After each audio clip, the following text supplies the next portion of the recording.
이 관점의 차이라는 것이 있습니다. 이 관점의 차이는요, 어떤 사람을 선인으로 만들기도 하고요, 또 반대로 악인으로 만들기도 합니다. 제가 참 좋아하는 소설이 있는데 삼국지가 있습니다. 그 삼국지 중에서도 저는 특별하게 조조를 좋아합니다. 여러분 누구를 좋아하시는지 모르겠습니다. 대부분 읽는 사람은 유비나 제갈공명 이런 사람들을 좋아하는데 저는 조조를 좋아합니다.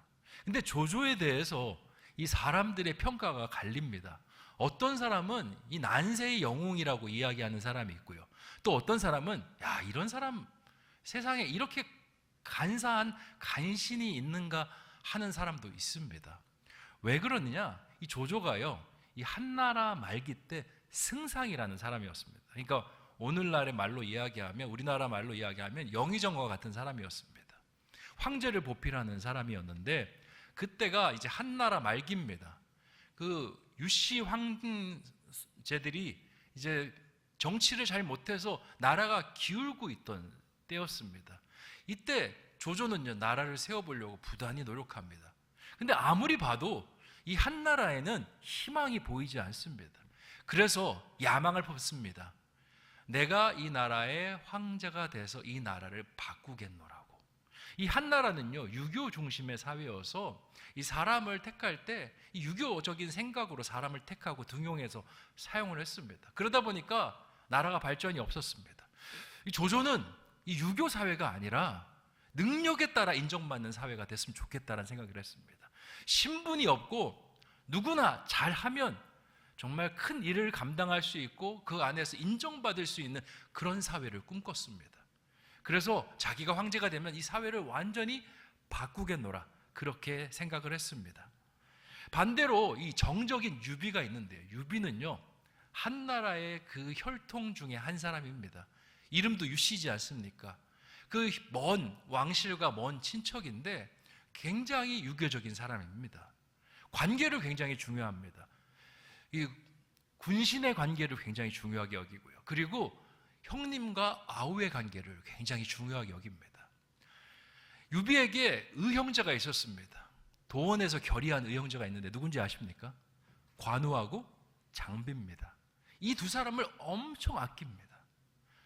나중에 나라가 이렇게 커지게 되는데, 자신에게 모여드는 사람들이 커지게 되는데 그 중에서 또 이 관우와 장비의 이야기에는 최고로 쳐줍니다. 그리고는 이 사람들이, 다른 사람들이 훨씬 능력이 많은 사람이 있어도 이 둘을 끝까지 아낍니다. 그리고 유비가 꿈꾸는 나라는요, 그 유씨 가문을 잇는 한나라의 부활을 꿈꾸면서 나라를 건립하고 사람들을 모으기 시작했습니다. 여러분은 보시기에 어떤 사람이 더 나은 사람처럼 보입니까? 개인마다 성향에 따라서 그 사람의 선호도가 달라질 것입니다. 관계를 중요시 여기는 사람이면 나는 유비가 좋아 라고 이야기할 것이고요, 아유 그래도 실력이 먼저지, 나라를 세우려면 능력이 있어야 돼 라고 생각하는 사람은 조조를 좋아할 것입니다. 시대가 어떠냐에 따라서 어떤 가치관, 유교 가치관을 갖고 있느냐 그렇지 않느냐, 또 그 사람을 어떤 개인적인 관점으로 보느냐 보지 않느냐에 따라서 그 사람의 평가가 달라집니다. 오늘도요, 평가가 극명하게 갈리는 한 사람의 이야기가 등장합니다. 그 사람이 누구냐? 다윗입니다. 한쪽에서는 다윗은 의인입니다. 하나님 마음에 합한 사람이라고 여겨지는데, 다른 한쪽에서는요, 아유 저렇게 파렴치한 인간이 있나? 라고 그렇게 평가하면서 그렇게 다윗을 바라보는 시각이 있습니다. 왜 그렇게 이 시각의 차이가 발생하는 것일까요? 이 내용을 알기 위해서는 이 지난주에 어떤 일이 있었는지를 조금 정리할 필요가 있습니다. 지난주 사무엘상 25장에 이 다윗은요, 나발에게 모욕을 당했습니다. 그래서 다윗이 불과 같이 화를 냅니다. 다윗은 나발에게 호의를 베풀었는데 나발은 자기에게 경멸 섞인, 자신에게 정말 모욕이 될 만한 말을 전하니 그를 죽여야겠다라고 칼을 들고 찾아갑니다. 이때 아비가일이라는 여자가 나타나서 이것을 중재합니다. 다윗이요, 당신은 하나님의 사람입니다. 저런 미련한 잣대 때문에 하나님 앞에 사람을 죽이는 그 살인의 죄를 저지르면 되겠습니까? 간곡히 설득을 합니다. 그래서 다윗이 칼을 거둡니다. 아비가일도 잘했고요, 다윗도 너무 잘했습니다. 왜냐?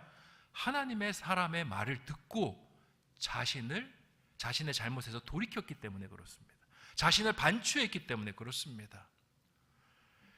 그리고 이제 다음에 하나님께서 저 나발을 심판하실 거야 라고 선언을 하고 다윗의 병력을 다시 돌려서 자신이 있는 지역으로 돌아오게 됩니다. 그리고 어떤 일이 벌어지냐? 나발이요, 그 소식을 듣고 간담이 녹습니다. 마음에 낙담이 일어납니다. 그리고는 성경에서 그의 몸이 돌과 같이 변해서 죽었다라고 그렇게 기록하고 있습니다.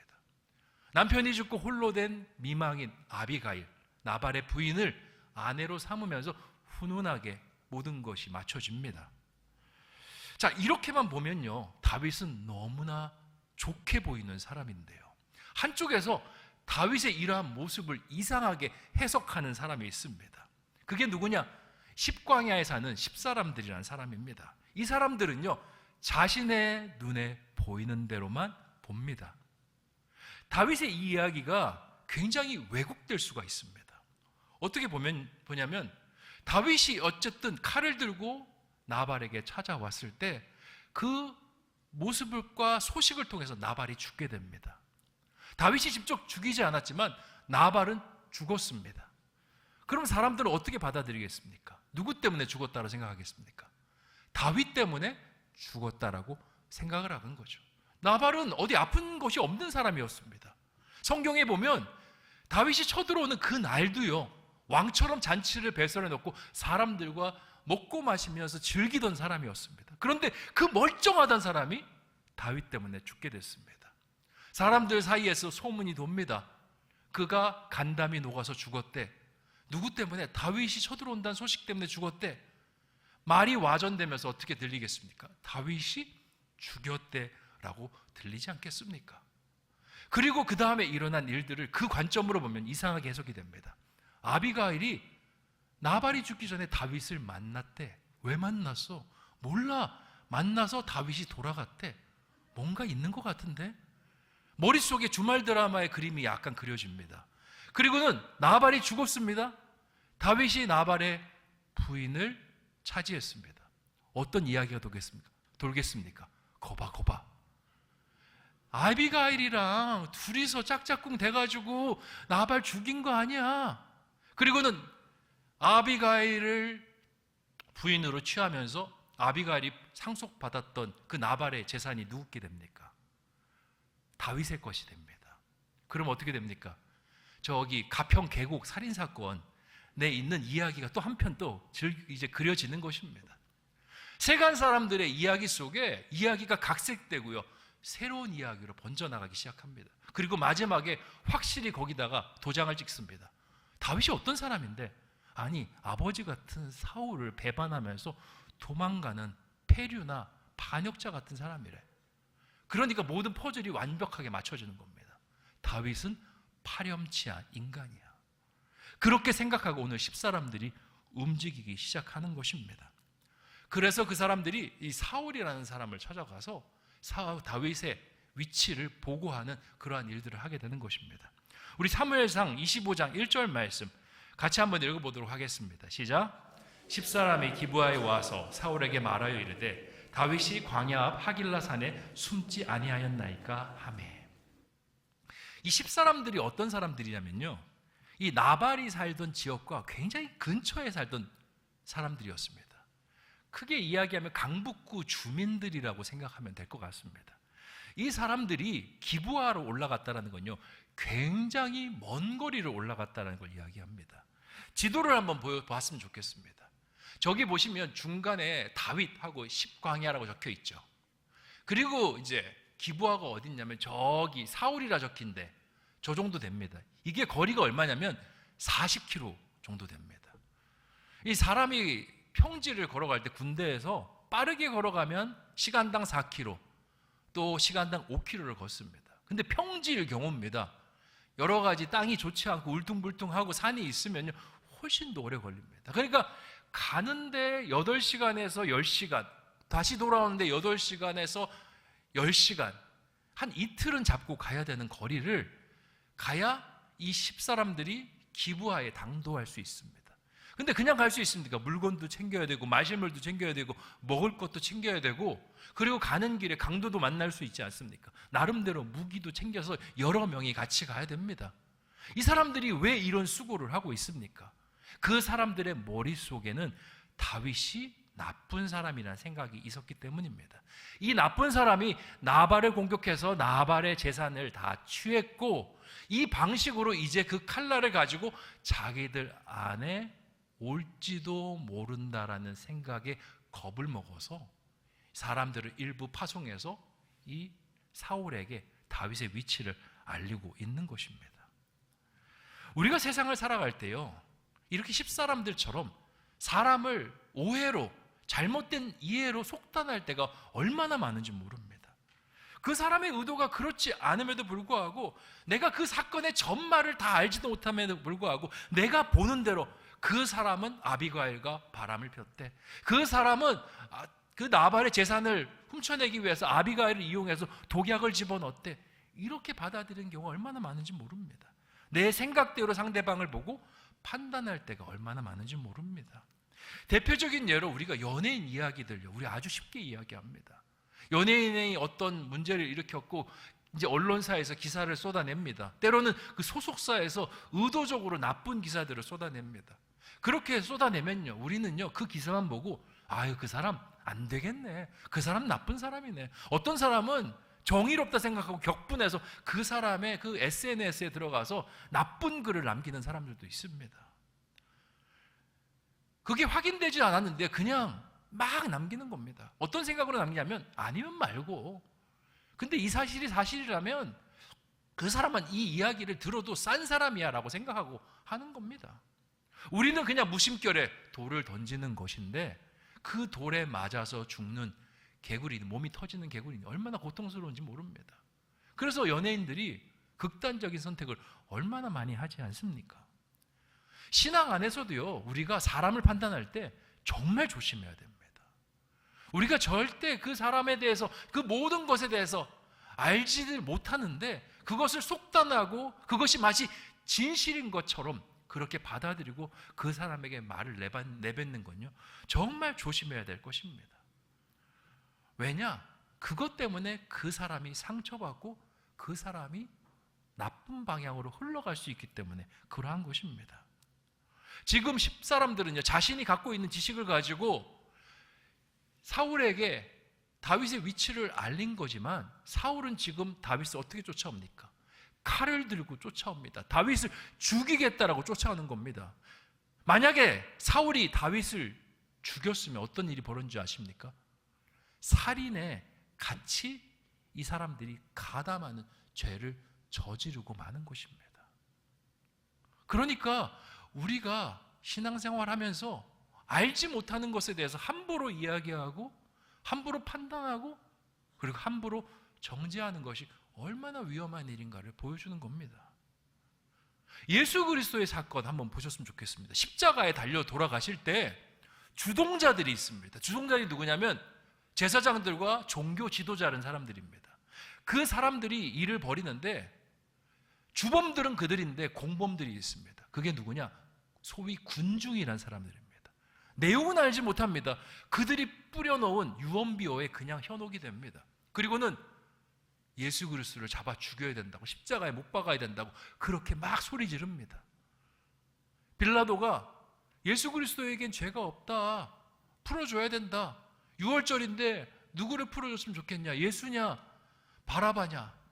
바라바라는 사람은 굉장히 악독적인 죄를 지은 사람입니다. 설마 이 사람을 풀어주겠느냐 하면서 이게 예수 그리스도를 풀어주려고 그렇게 이렇게 비교 대상으로 이렇게 세워놓은 겁니다. 근데 사람들이 뭐라 그럽니까? 바라바를 풀어주라고 합니다. 예수 그리스도는 십자가에 죽이라고 그렇게 이야기합니다. 그리고 십자가에 달려 예수님께서 돌아가셨습니다. 빌라도, 제사장, 종교 지도자들이 그 일을 주도해서 벌였지만 군중들도요, 그 일에 같이 참여한 겁니다. 그러니까 주님께서 돌아가실 때 뭐라고 합니까? 저들의 죄를 용서해달라고, 알지 못하면서 저런 일을 벌인다라고 이야기하지 않습니까? 하나님의 관점은 이미 그 일에 가담하는 순간 똑같은 살인자인 겁니다. 그런 관점으로 하나님께서 보시기 때문에 우리가 누군가를 판단하고 누군가를 정죄하는 일을 정말 조심해야 됩니다. 우리가 신앙생활할 때 욕심을 내야 될 일이 있고요, 어떻게 해서든 피해야 될 일이 있습니다. 어떤 일에 욕심을 내야 되냐? 사람을 살리고 세우는 일에는 욕심을 내야 됩니다. 반대로 어떤 일에 피해야 되냐? 사람을 죽이고요, 사람을 정죄하는 일에는 정말 조심해야 됩니다. 내가 무고한 사람을 죽이고 있는 것일 수도 있습니다. 내가 하나님의 영혼을 실족시키고 어렵게 만드는 일이 될 수도 있습니다. 그런데 하나님이 정말 무서운 게 뭐냐면 그 일을 절대 간과하지 않으십니다. 그 영혼이 작은 영혼이든 큰 영혼이든 하나님께서는 죄 없는 영혼을 무고하게 몰아가는 걸 절대 허용하시는 분이 아니십니다. 사무엘 하를 보면요, 나중에 하나님께서 이 사울의 그 자손들을 7명을 죽이시는 사건이 있습니다. 그게 뭐냐면 기브온 족속의 원한을 풀어주는 사건입니다. 사무엘하 21장에 3년간 이스라엘에 비가 내리지 않습니다. 하나님께 구합니다. 다윗이, 하나님 왜 비가 내리지 않습니까? 그랬더니 기브온 사람들의 원한이 풀려지지 않았다라고 이야기합니다. 기브온 사람들이 누구냐? 이스라엘 사람들은 아닙니다. 여호수아가 이스라엘 그 가나안 땅으로 들어올 때 이스라엘과 화친을 맺었던 이방 민족입니다. 그러니까 이 안에서 막 이스라엘 사람들 도와주는 그 종과 같은 일들을 하는 사람들입니다. 그런데 이 사람들을 사울이 무고하게 죽인 적이 있었습니다. 사울도 죽고 다 끝났다라고 생각했는데 하나님께서는 이걸 잊지 않으셨습니다. 그래서 다윗이 그 이야기를 듣고 그 기브온 족속을 찾아갑니다. 어떻게 하면 당신들의 원한이 풀릴 수 있습니까? 사울의 자손 목숨 7개를 내놓으라고 합니다. 그리고는 그들을 내놓고 그들을 몽땅 죽여서 다 하나님께 이렇게 그 모든 내용들을 올려드린 다음에 가뭄이 그치게 됩니다.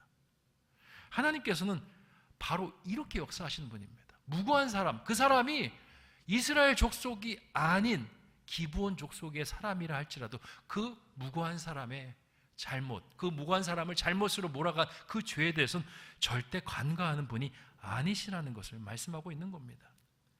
2절에 이 10사람들의 이야기를 듣고 사울이 움직이기 시작합니다.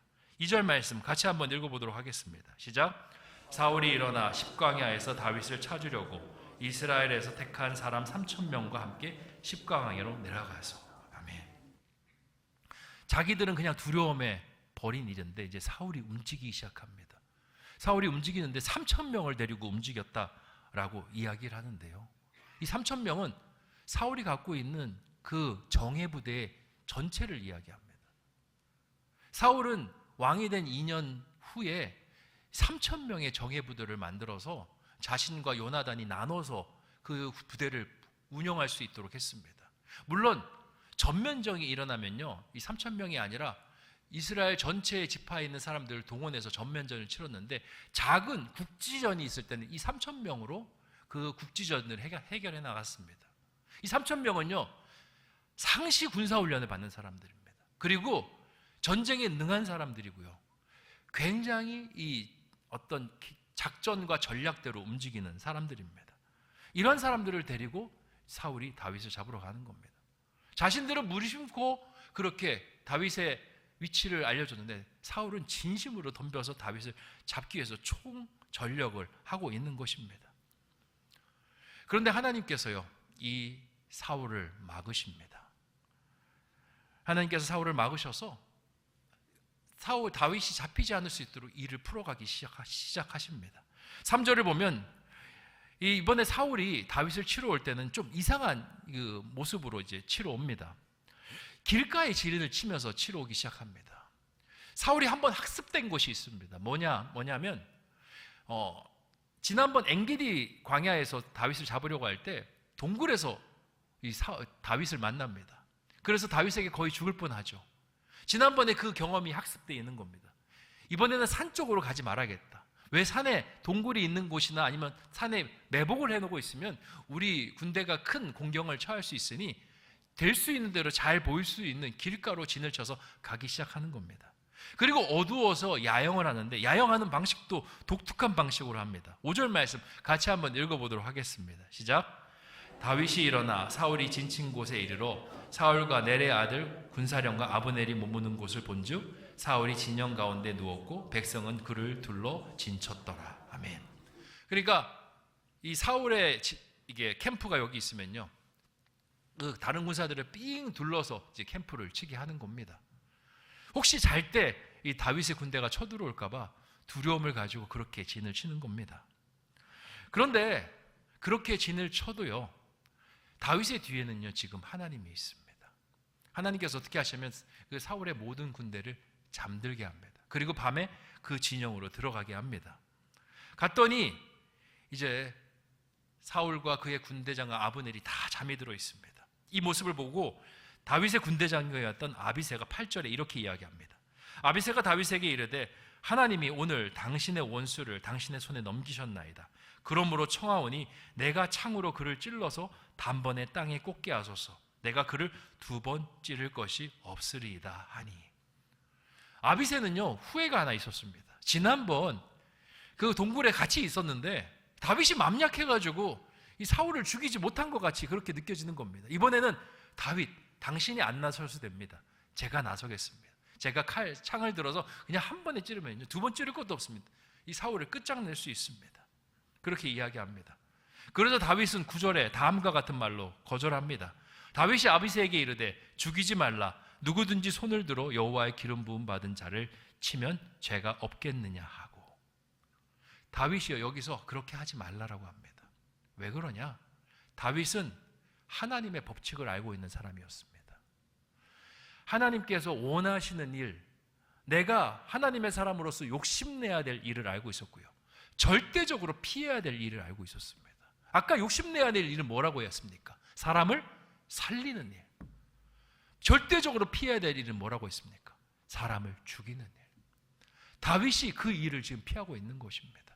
다윗은 알았습니다. 자기가 이 아비새에게 모든 것을 토스하고 그 사울을 죽이게 한다 할지라도 자신의 죄가 사라지지 않는다라는 것을 알고 있었습니다. 하나님은요 99%의 책임을 갖고 있는 사람이나 1%의 책임을 갖고 있는 사람이나 동일하게 대하십니다. 그건 복을 주실 때도 마찬가지고요, 화를 주실 때도 마찬가지입니다. 성경에 축복받은 사람을 보면요, 뭔가 결과를 많이 이뤄냈다고 해서 축복을 많이 주시고 결과를 작게 이루었다고 작게 축복하지 않습니다. 하나님은 그 일을 했으면, 순종했으면 그냥 축복 내리십니다. 대표적인 예로 이 달란트 비유가 있습니다. 어떤 사람이 타국에 가는데 이 종들에게 달란트를 맡깁니다. 어떤 사람은 5달란트, 어떤 사람은 2달란트, 어떤 사람은 1달란트. 5달란트 받은 사람은 5달란트 남기고 2달란트 받은 사람은 2달란트 남깁니다. 주님께서 뭐라고 하십니까? 똑같이 착하고 충성된 종이라고 이야기하시고 내가 큰 일을 맡기시겠다라고 그렇게 칭찬하십니다. 그런데 1달란트 받은 사람, 그 사람을 주님께서 꾸짖습니다. 왜 그렇습니까? 1달란트 밖에 못 남겨서 꾸짖습니까? 아니요. 1달란트 받아놓고 그 달란트를 가지고 주인의 일을 하지 않았기 때문에 주님께서 꾸짖는 겁니다. 그러니까 하나님은요 축복된 사람이나 축복을 많이 이루는 사람이나 적게 있는 사람이나 똑같이 축복된 일을 하면 축복하는 겁니다. 죄악을 벌일 때도 똑같은 잣대로 하나님께서 잣대를 들이미십니다. 1%의 잘못이나요 99%의 잘못이나 똑같이 대합니다. 아까 예수님을 십자가에 못 박을 때 이 주범이 있습니다. 그 종교 지도자들 그리고 그 공범들이 주변에 이게 군중들이 말씀드렸죠. 또 하나의 공범이 있습니다. 누구냐면 빌라도입니다.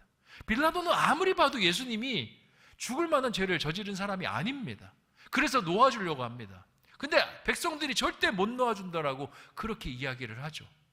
그때 이 사람이 사람들 앞에서 손을 씻습니다. 나는 이 사람의 죽음에 대해서 전혀 관계가 없다.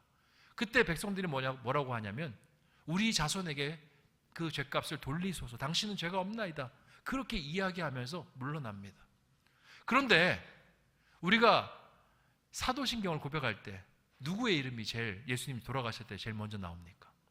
빌라도. 그것도 그냥 빌라도가 아닙니다. 본디오 빌라도. 풀네임으로 나옵니다. 하나님께서 어떻게 죄인을 바라보시는가가 거기에 기록이 되어 있는 것입니다. 하나님은요, 죄를 적게 짓고 많이 짓고 중요하지 않습니다. 일단 죄 속에 가담하면 그 모든 죄를 통해서 똑같이 사람들을 대하시는 것입니다. 그러니까 우리가 그 죄를 저지르는 것에 대해서 얼마나 경각심을 가져야 되는지 이 말씀을 통해서 깨닫는 것입니다. 다윗은 아비새에게 창과 물병만 가지고 나가자라고 그렇게 이야기를 합니다. 12절 말씀 같이 한번 읽어보겠습니다. 시작. 다윗이 사울의 머리 곁에서 창과 물병을 가지고 떠나가되 아무도 보거나 눈치채지 못하고 깨어있는 사람도 없었으니 이는 여호와께서 그들을 깊이 잠들게 하셨으므로 그들이 다 잠들어 있기 때문이었더라. 아멘. 다윗은 그렇게 나가버립니다.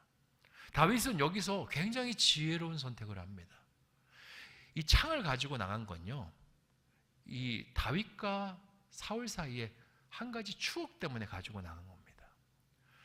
사울이 다윗을 죽이려고 할 때 주로 사용했던 무기가 뭔지 아십니까?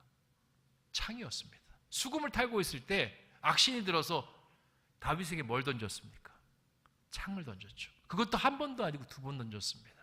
뿐만 아니라 요나단이 이 다윗을 죽이려고 하는 사울을 말릴 때에도 창을 들어서 그 아들 요나단을 죽이려고 했습니다.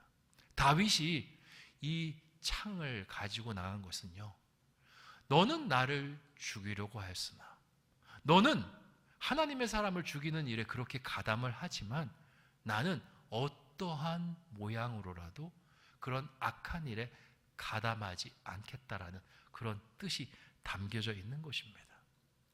너는 악한 행동을 해서 하나님 앞에 심판받는 그 길로 흘러간다 할지라도 나는 어떤 모양으로라도 그 길에, 그 사람들의 가는 방향에 절대 휩쓸리지 않겠다는 그 다윗의 의연한 의지가 여기에, 결연한 의지가 여기에 담겨 있다라는 것입니다.